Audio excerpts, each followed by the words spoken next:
Hello, I see people jumping on slowly but surely. I am so excited for tonight's Armchair Chat. We're going to give people another maybe 2 minutes to join on. The dog's excited, I'm excited, everyone's excited. I'm going to give people about 2 more minutes. As you do join, please make sure to introduce yourself in the chat. Change your settings to all panelists and attendees so that people can see it. Say your name, say where you're from. If you're a candidate or working on a campaign, please let us know where you're running and what you're running for. We want to make sure that we can answer your questions the most effectively possible, most effectively and most usefully, helpfully, whatever the word is. So please do introduce yourself. As folks are joining, we're going to give people maybe another minute or two, and then we will get started. This is my favorite part, waiting. I see a couple people I recognize and many that I don't. So again, as you're joining, please introduce yourself in the chat using the all panelists and attendees settings so that everybody can see. We want to make sure to know who's in the room tonight.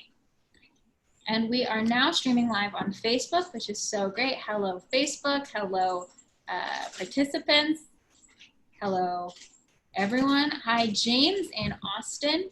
So nice to see you here. I see some old coworkers. Imogen from Take Action Minnesota. So nice to have you. I apologize if I butcher your name in advance. Again, please do introduce yourself if you're here tonight. We want to make sure we know who is participating. Sawyer from Oklahoma. So good to see you. Stacy in Atlanta. Again, make sure to change your settings to all panelists and attendees, as the helpful Ben, who is running for something tonight, made clear. We're going to get started in about 30 seconds. Hi, Rachel from Asheville, Chloe from Maryland. Hi, Caitlin from Boston. This is gonna be good. I'm excited. Carolyn, also from Massachusetts. Hal from DC. Tanner from Salt Lake City. Hi, Jenna from Newark. Tanner, Ariel, so fantastic. I see so many folks I recognize. We're gonna get started. For those of you who are new to this series, my name is Amanda Litman. I'm one of the co-founders and the executive director of Run for Something. I am thrilled to be here tonight with Rachel and Clarke, who will introduce shortly. We're gonna be having what is, I believe, our 6th Armchair Chat series this evening. We've been doing these all summer long. They are meant to help you as a candidate or a campaign staffer or just a lurker really understand how campaigns work and how to use these tactics to strengthen your campaign. Before we jump in, I want to thank our sponsors who've made this series cost-free all summer long. Thank you to ActBlue, AppsMe, Authentic Campaigns, Fireside, Claire and Stephen Crouppen, Onward Together, Yelp, Precision Strategies, and Planned Parenthood. This is entirely free, both for people at home and for folks watching on Facebook, and we are so grateful to everyone who contributed to make that possible. The conversation topic tonight is my personal favorite, digital fundraising. We have 2 of the best in the business who are here to answer your questions and whatever else is on your mind. The agenda for this evening is as follows. Rachel and Clarke are each going to give maybe 5 or 6 minutes of sort of introductory remarks to level set. Then we'll jump in and answer your questions. So if you are here this evening in the Zoom, please do ask questions using the Q&A function at the very bottom. Drop them in there. I will pull through and ask questions of Clarke and Rachel. If you're watching on Facebook, feel free to ask questions in the comments. We'll pull from there as well. Without any further ado, I am so excited to introduce first Rachael Junard, the Deputy State and Local Outreach Director at ActBlue, and she'll be joined by Clarke Humphrey, the Deputy Digital Director at Biden for President. Rachel, take it away. Yeah, thanks so much, Amanda. And thank you to Run for Something for inviting us to be here tonight. I'm super pumped to be here. As Amanda mentioned, my name is Rachel. I also go by Rach. My pronouns are she and they, and I am the Deputy State and Local Outreach Director at ActBlue. For those of you who may not be familiar, but I hope you are, ActBlue is a nonprofit organization dedicated to empowering small dollar donors. Our powerful online fundraising platform makes it really easy for grassroots supporters to take action and help thousands of Democratic campaigns, progressive organizations, and nonprofits build people-powered movements. I've just been really pumped and super excited the past few months just to really see how much small dollar donors are really putting their best foot forward in what ever 2020 is.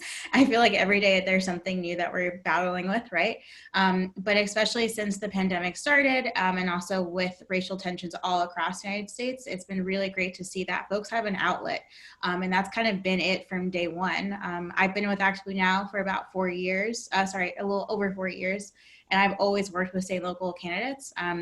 And I remember my first campaign working with them with the state senate race in Washington, as well as working with a bunch of amazing people now directly in the South. And that's the team that I get to manage. And it's been really, really cool to see that having a people-powered movement with digital grassroots fundraising is so instrumental in places, especially like the South and just rural areas in general. You don't need to have a website, right? But like at least having a donation button for folks to help you out, whether it is your races cost $1,000 or $100,000 or more. It's really important to meet people where they're at. And even just by asking for $1 has been significant. Something that I've also been really pumped to see in the space the past few months has been one of my favorite tools with ActBlue, which is our tandem fundraising tool. We've really been able to see that candidates are directing donors to nonprofits, and that's great. Whether you are running for office, whether you're on a campaign, or whether you're an incumbent who just wants to help out, this is another great way to connect with your supporters, as well as your donors, future donors, and not only increase your list, but also just get people to know about other issues going on. We're in this new time where even though we're all at home and social distancing, hopefully, I still get fatigue looking at my phone. So if you can tell me one quick action step and what to do, that's great. That's super easy. Our tandem fundraising has been super amazing to see that you're helping supporters here. Like myself, I'm in Boston. I can help out people out in California, Minnesota, Wisconsin, everywhere. And really why tandem fundraising has been super important is that we're seeing small dollar contribution and what it's really always been about, which is activism. And it's more than just money. It's something you're contributing to that's bigger than you. And right now with the presidential election, like I mentioned, the global COVID-19 pandemic and racial justice, this is bigger than us. This is bigger than me. It's bigger than you. Like it's a whole damn thing, y'all. So I've been pretty pumped to see that. And I'm really excited again to be here tonight to talk about more grassroots digital fundraising stuff. So let's bring it on. Over to you, Clarke. Thank you, Rachel. First of all, thank you to Amanda and Rachel for joining.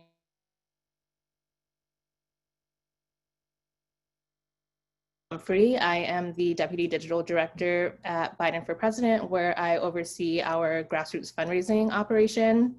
That mostly entails email, our SMS program, our direct response ads program, so ads for email acquisition, as well as donations, and our store, where we are constantly adding new stuff. So if you're looking for fun democratic gear, please check that out.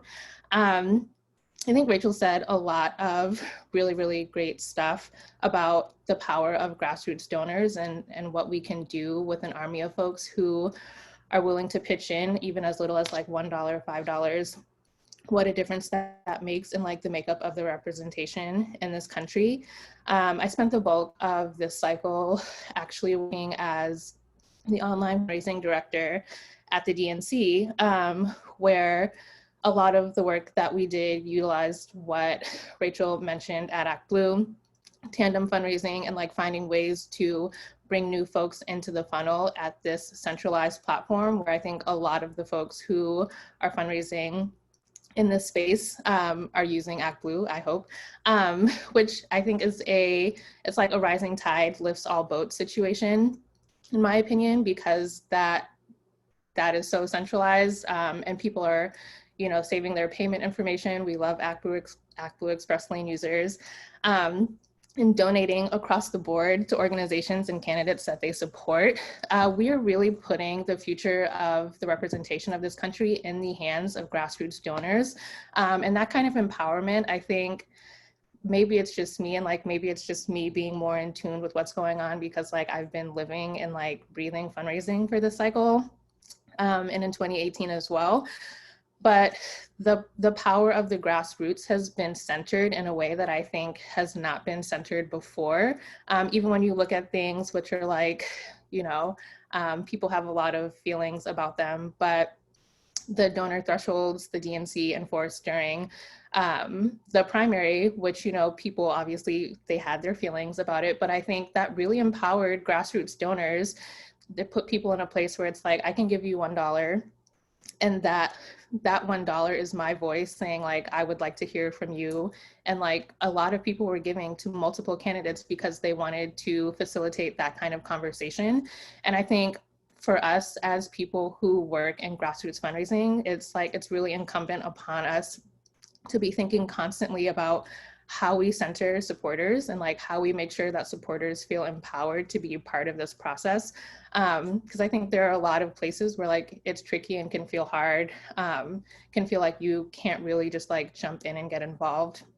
But that kind of activism really makes a difference. Like small dollar donors, at least like on the Biden campaign, 97% of our contributions are from grassroots donors, which is crazy. For any campaign. I feel like a lot of campaigns historically were relying on major donors and like bigger checks, but this campaign is like truly run by the grassroots. And like even at the DNC, more than half of the contributions there were from grassroots dollars as well. And so I think really centering those folks and making it clear to them that their opinions and like their thoughts and feelings and the things that they want to see, they can actually affect that kind of change. And like we saw that in 2018 with the huge slate of diverse candidates that we were able to send to the House. The huge fundraising hauls we were seeing in the House races in 2018. And then I look back on like the huge hauls that we saw some of these challenging Senate candidates come in with at the end of June. Q2 was just like a huge, huge success, I think, for Democrats across the board. A lot of it was online and a lot of it was grassroots. And I think we are just in such a good position to try and harness that momentum and like give supporters something to do and a way to be involved that doesn't feel like it's totally out of the realm of possibility for them. It doesn't feel like I have to give like $500 in order to have my voice heard.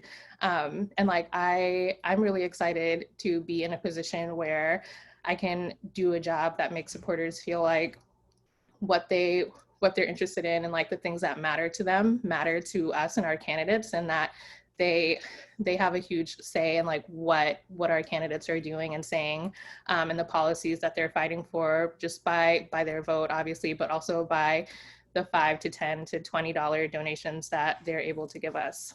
So amazing. Thank you both for that really important level setting so that folks know where you're coming in from. Again, if people have questions, I know we have at least a couple thousand people watching on Facebook, so drop them in the comments.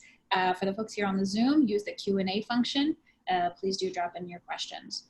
I want to start with Clarke and then go to Rachael. As you think about the tools people should be using, especially on a small campaign, obviously they should be using ActBlue as their donation platform.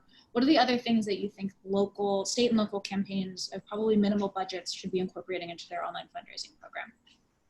I love this question. Such a great answer. So one thing that we did when I was still at the DNC is like one of the things that I am most proud of from my time there. We switched over to a new mass mailer for our email program, one that was based on a nonprofit model instead of a more expensive for-profit tool that we didn't have a ton of control over the pricing or the roadmap, and getting the support that we needed. And so we were really excited to move over to a new tool called Action Network, with the sole purpose of ensuring that we were building good like technology infrastructure for down ballot races and state parties. Because I think a lot of the mailers that have existed like before we got involved with Action Network, a lot of them were cost prohibitive.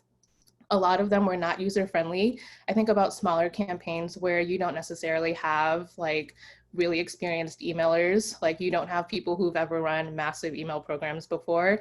And Action Network not only fits the mold where like these campaigns can afford it, but it's also so user-friendly that any person can go in, email experience or not, and figure out how to work it and figure out how to run a program that makes the most sense for them.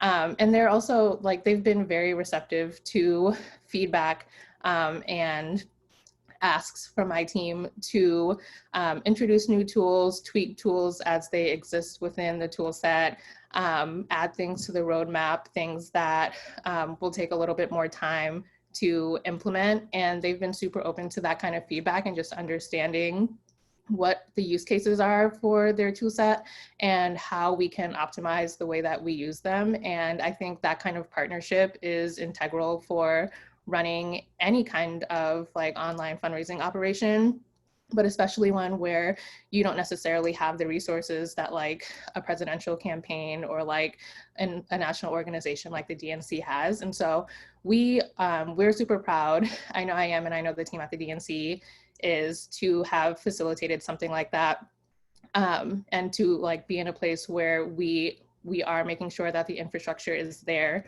for candidates and campaigns who otherwise would not have access to something like that. So I just want to jump in here and say that all mailers are trash. Action Network is the least trash, and it's all gradations of what you're willing to live with in terms of garbage. So Run for Something uses Action Network. It is the least trash of all of the trash, and they're great partners. They're not trash. I should be very careful to say. Go ahead. Yeah, I would just double tap again on what Clarke mentioned. Investing in a mass mailer is so important, and especially for those who are just starting out as a campaign, and especially if you're first timer, you're running for like city council, state house, or even just anything like just on the very local level. Start first with what you know. So like Google Docs is literally like the easiest thing you can start with as well, right? Because it depends on how much you want to build up to. If you have 100 people, upwards of like 30,000 people, but start with what you know. Obviously, investing in a tool like fundraising is instrumental in making sure that tool can do a lot of things for you, so you're not having to input 30,000 million things. Something that Clarke mentioned that I appreciate hearing from someone who's also in this space is that you want to partner with people who are listening to you. So if you are noticing that something isn't working for your donors, right? Like that is your base. Yeah, you want to tell the platform that you're using, like, hey, this would actually make a better user experience if my donors can do X. And that's something that I would commend our ActBlue tech team on. They definitely hear, they definitely care. We have literally a team dedicated just user experience. That is really important to know, that these people are making sure that these tools work for everybody, right? And I mean anyone who is especially visually impaired, hard of hearing, like that is important too. Like think about how they're using your digital space. Investing in fundraising tools that are making easy, and we'll talk about this later as well, but like recurring upsell, like as I love to talk about tandem fundraising, social share is so important. You want to make sure that when you're sharing your link, it has your branding on it, your face on it, your campaign's logo on it, whatever that looks like. And it's easy to notice. And it's not just like a graphic thrown on there, like put together, and having that stuff ready for you to easily input. You want to make sure that your tools that you're investing in, especially if you have a smaller team, are playing to your strengths and weaknesses. So let's say I know nothing about HTML, CSS, right? Then I want to make sure I'm investing in a tool that can easily help me upload my branding, put all my fancy words in there, my colors in there, without having to take another 6-week course on this. That'll make your life so much easier for you and your team, especially if it's just you and one other person. So I think, again, huge +1 to what Clarke said, investing in tools that you know that they're going to listen to you if you have feedback and it's quick, rapid customer response. And just in general, tools that are, I shouldn't say politically aligned, but just aligned with your values, that they speak to like what you're trying to do. So hope that helps. Rich, you sort of touched on this, and I would love for you to dig in a little bit more. If a campaign is just starting out, let's say it's a candidate and one full-time volunteer or staffer, what have you, and they want to start out building an online fundraising program for an election that is, let's say, a year away, where would you suggest they start? Yeah. Ooh, great question. I love hearing stuff like this. We hear this all the time when we do webinars and before COVID in-person trainings. But definitely, I would say start by, excuse me, going to your local county party, talking to your state party even, talking to people that you know that are also just good in certain things. They don't have to be politically aligned, but if you know someone is good with websites, email, tap on them. And then from there, once you kind of get those resources flowing, especially with county parties, like much love to county parties. First of all, they have a really hard job. There is a lot of turnover, and I don't think they get a lot of respect. So just shout out to county parties, one.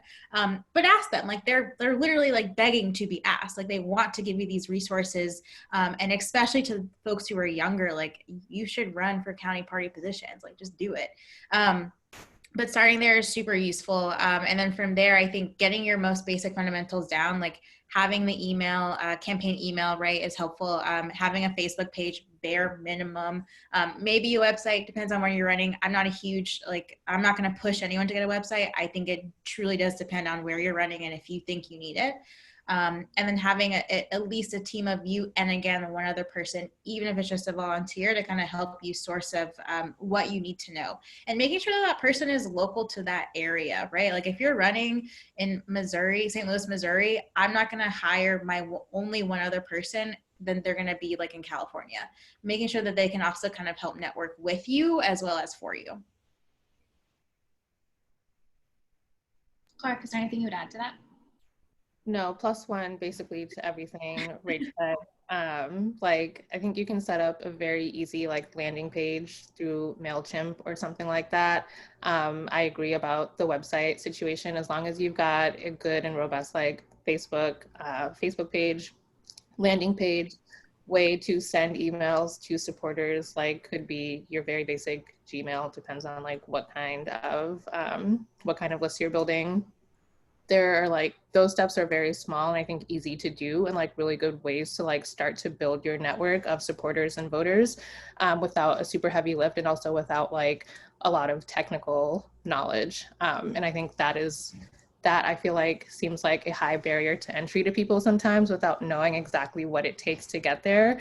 But whatever we can do to simplify that for people. And I think those 3 things, those are the first steps, I think, to getting where folks need to be without doing a ton of extra work. Clarke, Imogen Page wants to know, and Imogen, I apologize if I butchered your name, what makes an effective SMS ask? So if we could talk a little bit about that. And then an anonymous question wants to get some thoughts on SMS acquisition more broadly. Do you want to talk a little about that? Sure. I love SMS. So I would say the thing to remember with SMS is that it is not quite like email. I think we use them for similar things, but they are totally different platforms and the way that people interact with them is a lot different. So you think about how you receive a text from a friend or from anyone to your phone. That is a one-to-one conversation in a way that I think with email, we've kind of dispelled of the notion that Barack Obama is emailing you personally. Sorry if you didn't know that. But with texting, I think there's still a little bit of kind of smoke and mirrors, Clarke from the DNC is your friend who texts you. And so building that personal relationship with them, I think a lot of grassroots fundraising writ large is about building personal relationships with your supporters. But with SMS, it is so important because you think about how intrusive it is to receive a text, your phone vibrates or makes noise or whatever your setup is.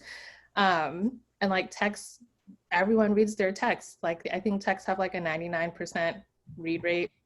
And so if you're entering someone's phone in that very invasive way, you just have to be intentional about the way that you do it. And so when I think about how to run a good SMS program, and I think this translates writ large, but largely is related to SMS, having a give and take relationship with supporters on that list is really important. So oftentimes you'll go to supporters on your SMS list and ask them to donate, which is perfectly fine. I think it's really important over text to think about how you can be a value add to supporters who are on your list. Because again, that is a big ask, and receiving a text is kind of a lot. And so like the way that I think about doing that is like a variety of different ways. Like maybe you offer the people on your SMS list like some behind the scenes content that no one else is getting. Maybe you offer them the chance to be like the first to know some piece of news. Maybe you offer them a phone wallpaper. Those are really popular. Maybe you offer them just like campaign updates that they feel like are like specific to them on that list, and they're receiving it like especially because they're on that list. I think that's how you build a relationship with SMS subscribers, and that's how you run a really strong SMS program. I am of the mind that like establishing a central like person or like voice for your SMS program helps go a long way, because people feel like they're building a relationship with that one person. And like if that person is coming back to them constantly being like, hello, it's me again, I need your $10. I think they feel a little bit more inclined to like actually engage. And so that is my take on running a good SMS program. SMS acquisition, which is its whole own beast and is very difficult, mostly because, as I said, getting someone to give you their phone number is very hard. Receiving a text message is a lot. I think you just have to think about how you can tie email acquisition and SMS acquisition together. The thing that we do on the campaign and at the DNC is just figuring out how we can get folks who either sign up on our forums or donate to us through ActBlue, like how we can convert those people into being subscribers to our SMS program. The other thing is like I said, if there are ways that you can offer like behind the scenes content or like be the first to know type deals in exchange for joining the SMS list, that's also like a really gangbusters way to get people involved there. For instance, on the campaign right now, we are currently doing be the first to know who the VP pick is. If you would like to text VP to 30330, you can join that list. And like when we know who that is, we will let you guys know. And so figuring out how to like leverage pieces of the campaign so that you can draw people in and then start to build that really personal relationship with them is, I think, the best way to go about doing SMS acquisition specifically. I don't have anything to add. I think that was all lovely. So I learned something new.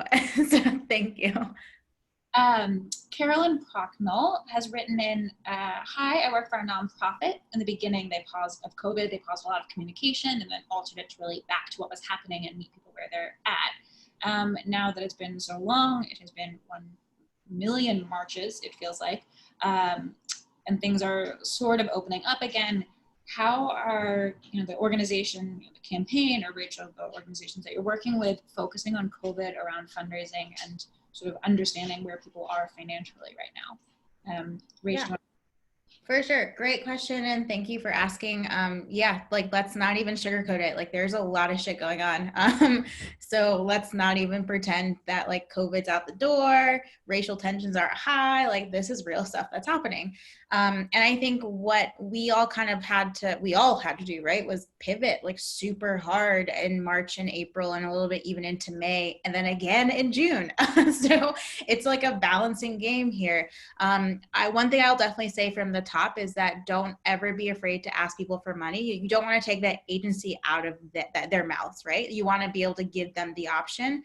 And I think something that I've been seeing a lot lately in emails is at the end, like, okay, great. If you yourself cannot give, do you mind forwarding to someone in your network, right? Or if you're saying this via text, in person, phone call, whatever that looks like, and just passing on that ownership. And the super low asks are super important because again, 1 to 5 to 15, 20 bucks, like still makes a difference at the end of the day. You can be sensitive to what is going on. Like people are getting evicted. August 1st was 5 days ago. Like this is real stuff.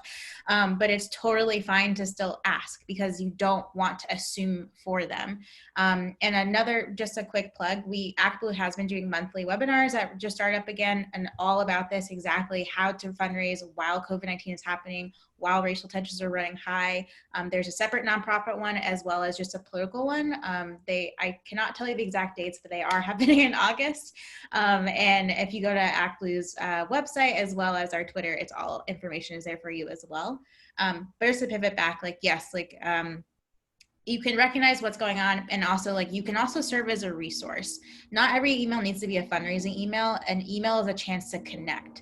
So how are you engaging with your donor base as well as your supporter base? Donors and supporters can mean one and the same, but they are two separate functions.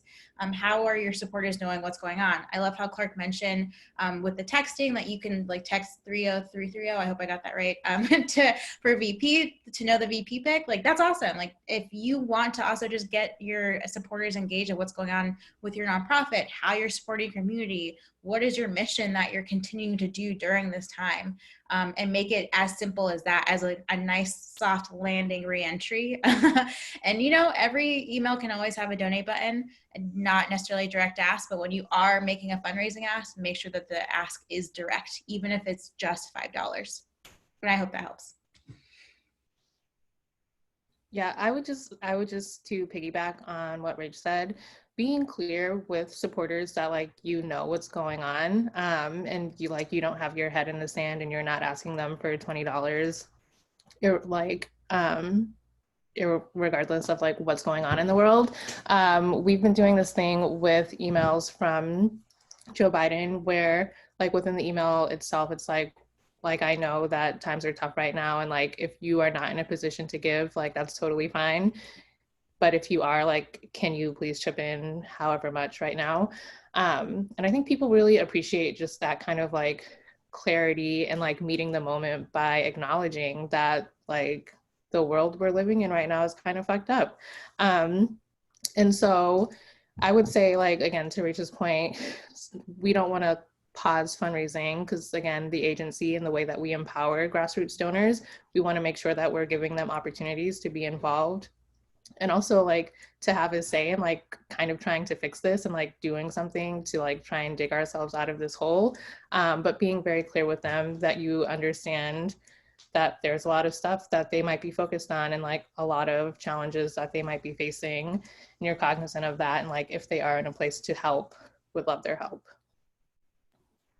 Clarke and Rach, could you talk a little bit about welcome series, hot lists, whatever we're calling them these days, both for email and for text? I think that's a thing that a lot of campaigns don't realize is an important entry point for supporters.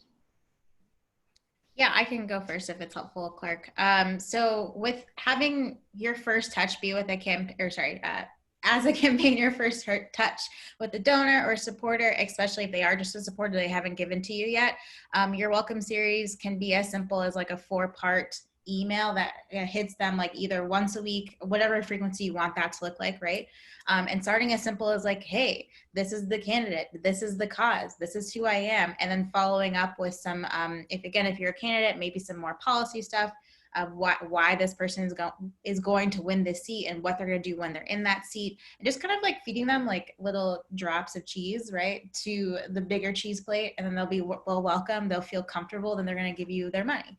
And that it can be as simple as that. I think it's really important, again, to Amanda's point, like it's an entryway to make them feel comfortable. They know what you're doing there. At that point, by the time they have given to you, by even in the first email that you send to them, they feel like they kind of know you and they feel like they trust you. And that's really what you're building, is trust. Now, pass it over to you, Clarke.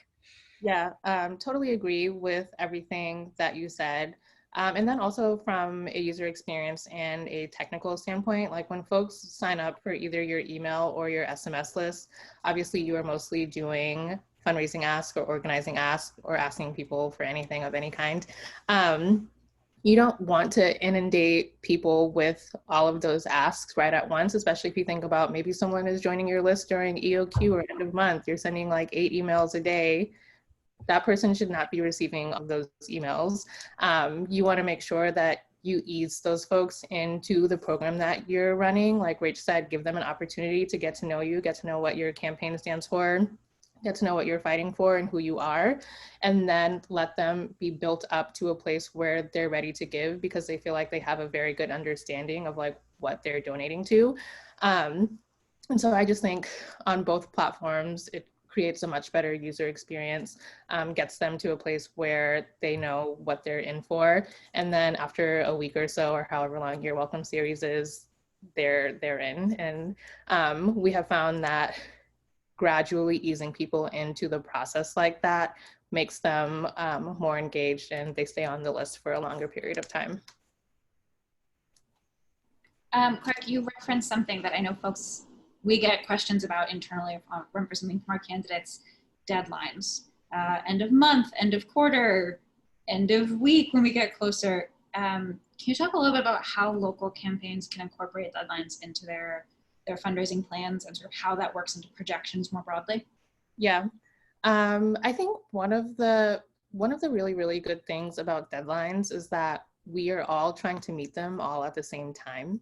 And so there's just like a hyper awareness around fundraising in general, like during those last few days of the month, because we're all doing the same thing. The thing about deadlines, I think, even if they're like a mid-month deadline or one that like we're not all participating in, one that you're using to kind of like gin up urgency, if you can make the case that a donation is urgent to the supporters on your list in like a real and authentic way, your supporters will show up for you. And I think that is why like we rally so hard around deadlines is because those are urgent. It's like those numbers become public and it's a way for us to show what the support of this campaign looks like. And if we can put up a really good showing, that means like we have a really good chance at whatever the thing is we're trying to do. And so I think for more local campaigns, it is that same thing. The actual goals don't need to be the same across the board for campaigns of all sizes.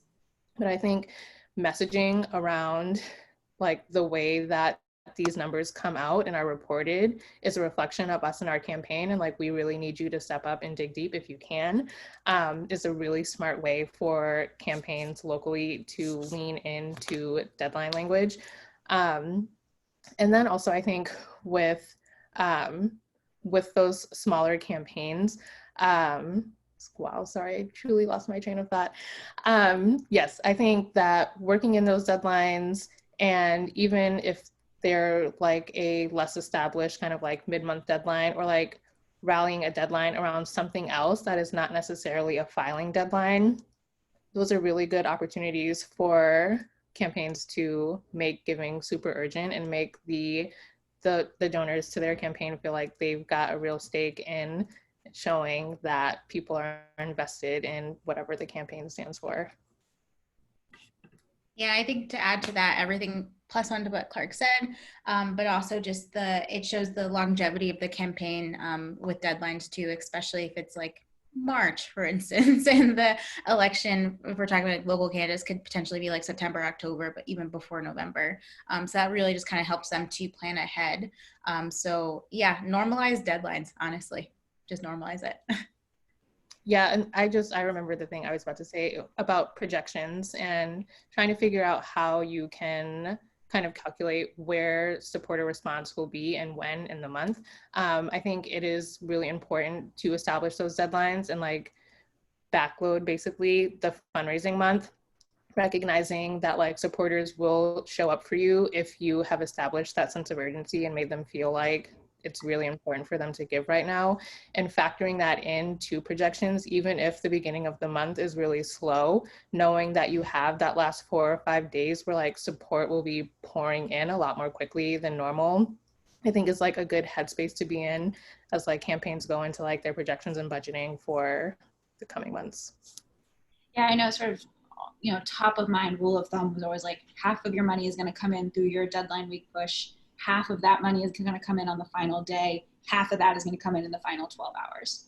Like it is really a hockey stick, and it can be really scary for campaigns to budget accordingly. But know that if you normalize deadlines, as Rach so eloquently put it, that you can end up making that money towards the very end. Deadlines is, I think, one tactic that a lot of people see in their inboxes, so they try and build that into the fundraising programs they're running. Are there other tactics that people may see in their inboxes that you could put a name to and sort of would encourage them to try out as part of their fundraising programs? Yeah, I touched on this earlier, but like recurring is so simple and easy, and again provides that base so that when the end of month deadlines are happening, you're still going to see that hockey stick effect, but hopefully you won't feel as nervous and scared. I mean, I don't know, you'll still feel nervous and scared, but recurring definitely does help. It builds that base, you can know how to budget, right? That's super important too. And something to think about is not being afraid to ask like someone to again like change that recurring to a higher number depending on when the season is. I like what Melinda said, octuple match. So yeah, that's super, super real. Definitely something with ActBlue for those who have seen it, who are on the admin side. We have this feature called Smart Recurring. So let's say I donate $5, and then I'm going to get a pop-up that says, hey, do you want to make a recurring donation for $8? And that's so simple because I'm giving you $5 today, but next month I'm going to give you $8, and the month after that, and the month after that. It's really helpful, and it also is an easeful way in that it's not, hopefully not too out of their comfort zone.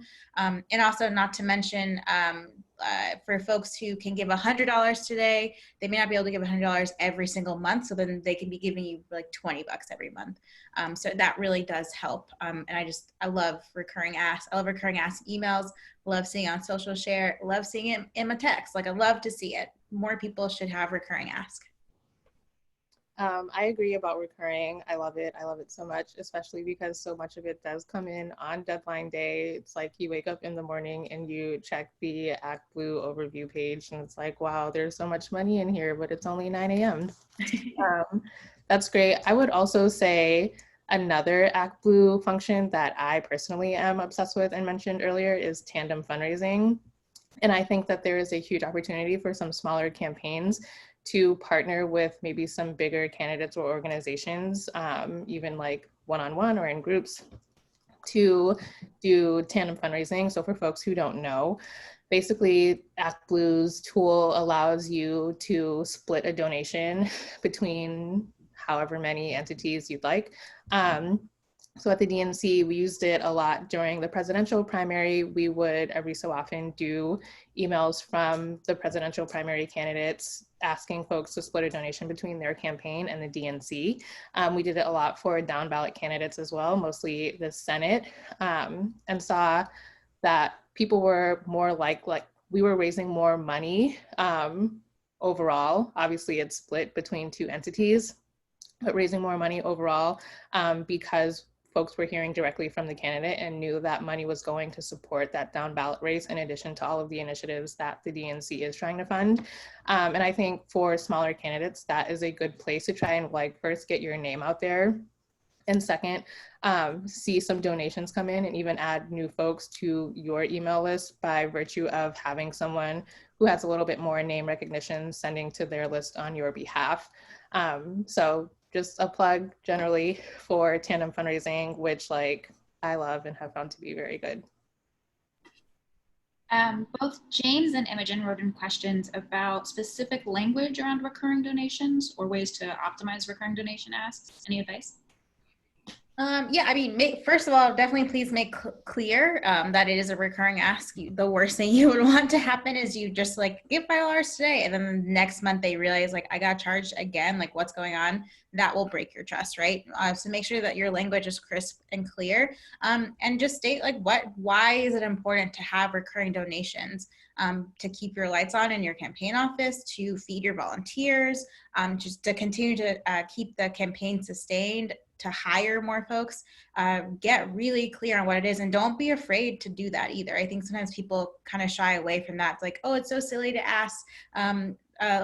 Great story. A county party like 2 years ago was doing a recurring ask, and they were like, what do we need? Like, how do we say like what we're raising for? I'm like, okay, well, what bills do you have to pay every month? And they're like, okay, we need ink for our printer.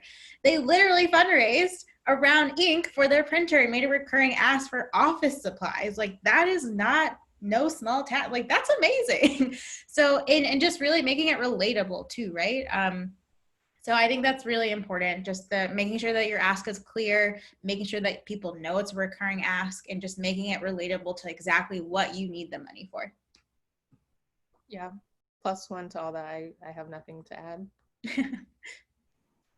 Are there other optimizations that people could think about, whether it's the form or technology behind the email, the content itself, or sort of like the secret tips here, if you could give any that people might want to consider testing?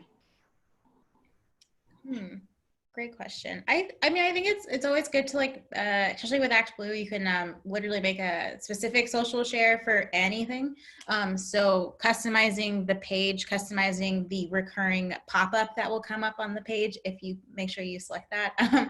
And just again, making it fun and clear and like it catches the eye quickly so they can be like, oh, what's this? I was about to just donate $100. I can make this recurring. What? And just catching them off guard like that, especially when it's, or sorry, not off guard in a bad way, but you know what I mean, like off guard in a good way. So making it seem like it's a fun thing to do and continue to help y'all out. And then from there, like to make it even more worth their time, you can redirect them to something else, whether it's back to your like events page, like, well, now all these upcoming events are hopefully like virtual phone banking, whatever that may look like. But that kind of helps seal the deal there. Yeah, I think also, I'm not sure how feasible this is for super small campaigns, but I know ActBlue just rolled out a new feature where you can offer a premium in exchange for establishing a recurring donation, which folks on my team are currently playing around with.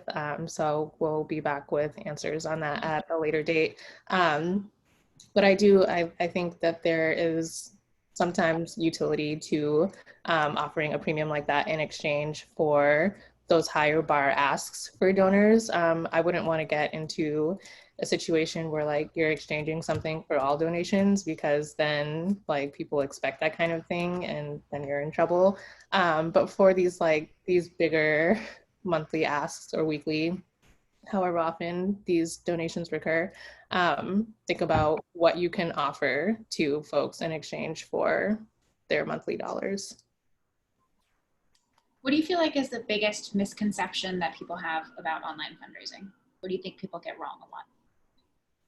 Ooh. I don't know. I think that sometimes maybe that it's not fun. And I think it can be like funny and like silly and definitely grueling, but you can make it fun, you know? You can make it fun. You can make it a story, like you are telling a story. And it as I've been in this now for 4 years. I'm also someone who does fundraising for my own wellness collective on the side. The more you ask for money, I'm not saying you still don't get scared every time, but it is doable. And you feel more confident every time you do it, especially when you've delivered on something before. And this is not to say that if you were to lose your campaign and you're going to run again, that you're going to feel scared. No, because people believed in you one time, that they will believe in you again, right? Like you're still going to produce those results.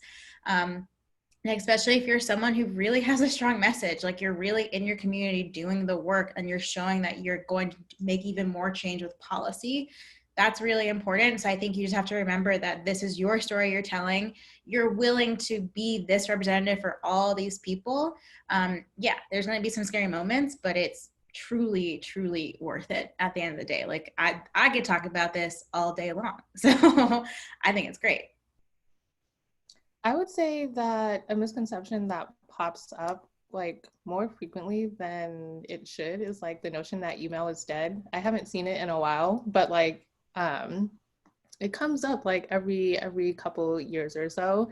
And like email for organizations like our campaign and other organizations in this space is like the bread and butter of online fundraising. Is like where our supporters live, mostly because people who are on your email list are people who have like actively opted in to hear from you about like what you're doing and want to help out. And so like stories about email being dead or like other forms of online fundraising, which I'm sure will like grow and become more useful and more popular. But like we don't have to really play around with something that we know works and like it's very funny to me that people are often trying to like prematurely kill email off.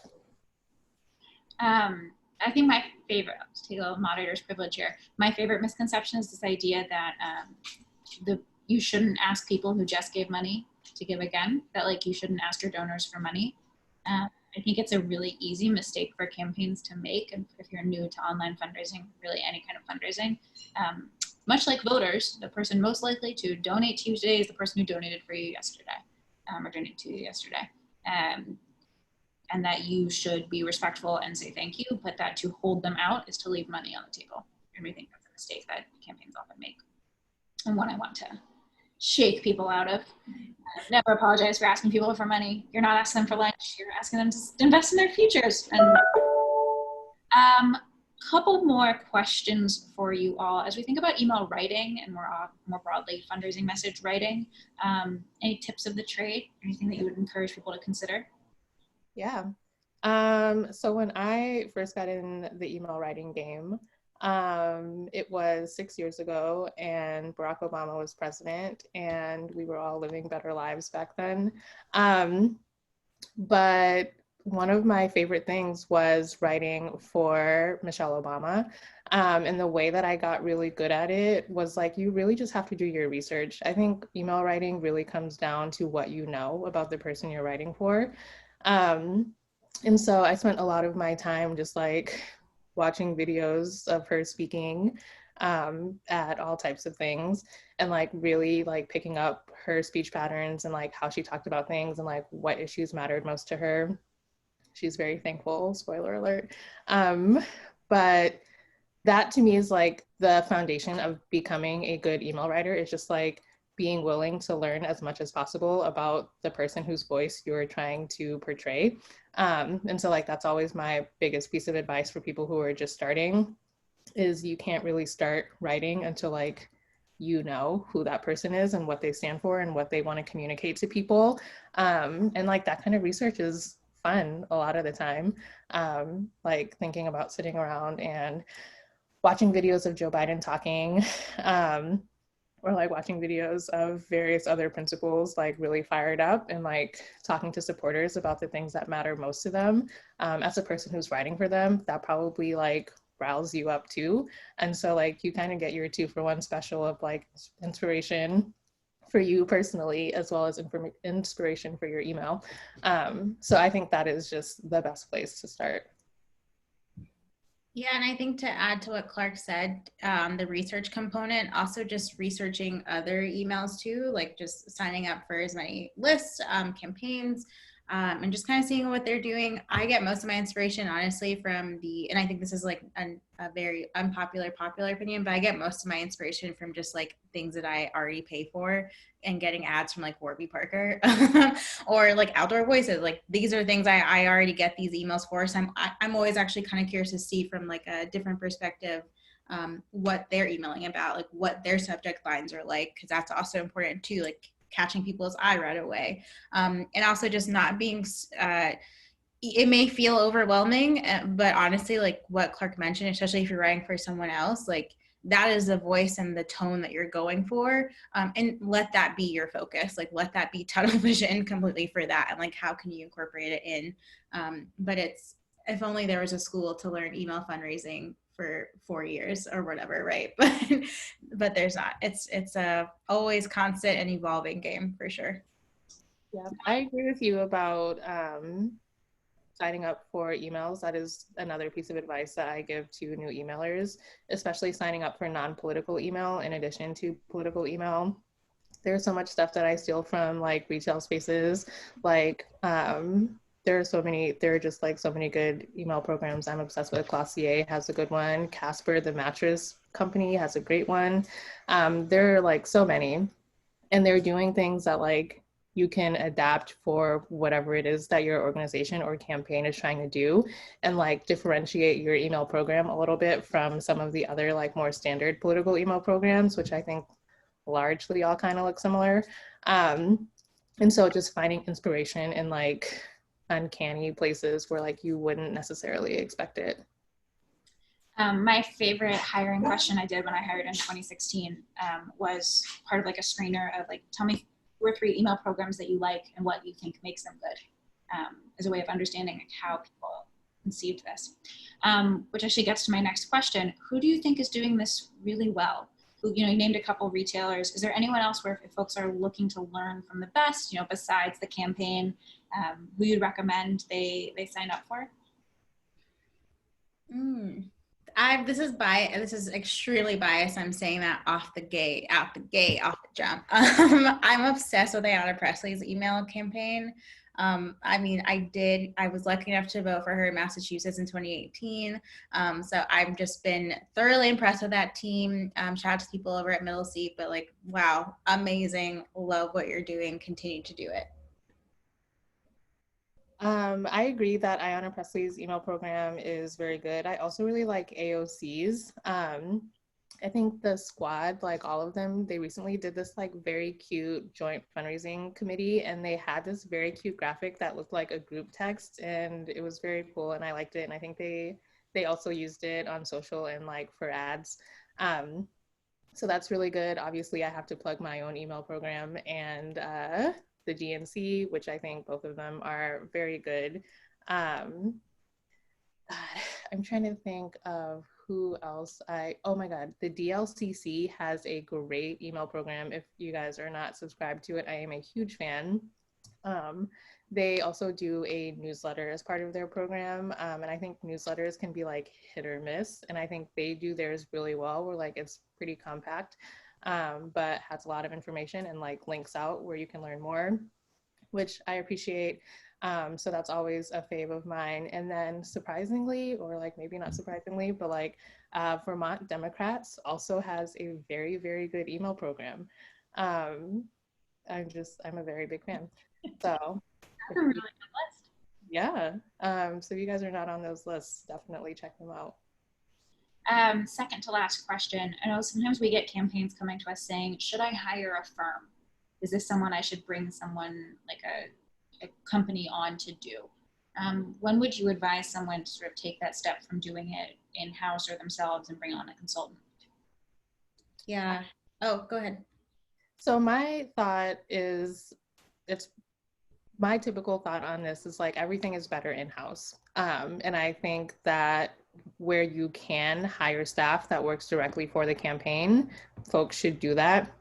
I think where it makes sense to bring in a firm is just if you can't get to a place where you're able to actually find the experts to come work on the campaign directly. I think engaging a firm in that case makes the most sense. But in my experience and just my personal opinion, you always get the best work and the best output from people who work directly for the campaign, who are directly connected to the work that's happening on the campaign, and who are generally just around to be more nimble and flexible with what's going on a day-to-day basis. And so I would strongly advocate for in-house hiring, if possible, over engaging a firm. Yeah, and I would agree with all of that too. And only outsource when it's absolutely necessary. I knowing what I know in the state and local space for the past 4 years, totally understand why you want to hire a compliance firm, because some states and jurisdictions are mad tricky. So that's the only space from the jump I would be yeah, for sure, definitely get that one. But yeah, everything is better in-house, especially again if the people are tied to you and your cause and what you're fighting for. Dog is amped about that too. Last question for you, wonderful experts. What's the worst advice you've ever had someone give a candidate?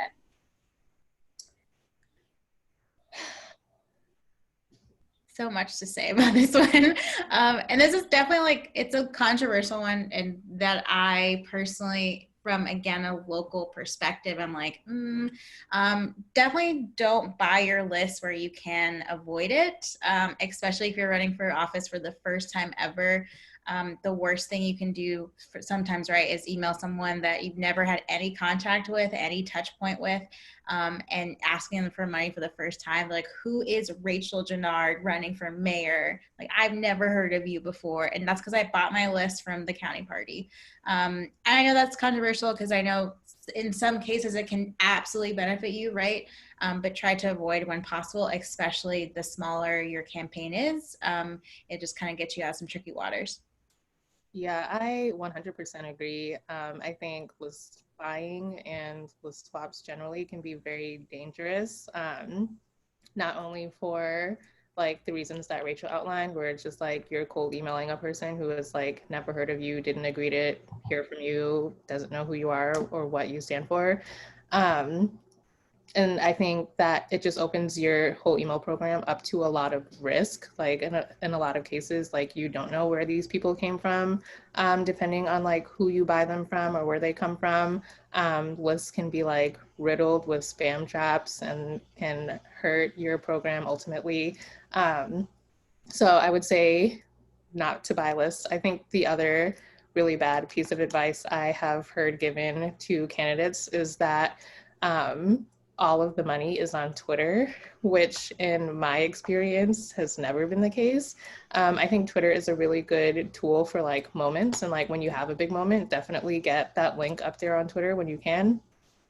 I would not base an entire fundraising strategy around raising money off Twitter because like it's just not going to come. I am so glad to hear you say that.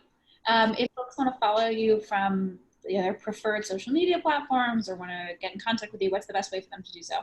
Rach? Sure. Yeah, my Twitter is literally my full name here, at Rachael Junard. So feel free to follow me on there for more digital fundraising tidbits. My Twitter account is @_ Clarke Kent, which I can type here for you guys, but it's just _ my first name and then the word Kent, kind of like Superman. I thought it was clever 10 years ago. And yeah, please say hello. Amazing. Thank you, Rachel. Thank you, Clarke. Thank you to everyone who joined tonight and who's watching on Facebook. It means so much to us. I know there were some questions we didn't get to. So if you have specific things you want to learn more about, definitely hit up any of these lovely women on social. Don't hesitate to email Run For Something, hello@runforsomething.net, and we'll connect you with a fundraising mentor who can help you out. We are doing this again next week. I believe our topic is that tomorrow. Next week is online ads. So we'll be specifically talking with Tim Lim about advertising, although I might have gotten my weeks messed up, so don't hold me to that.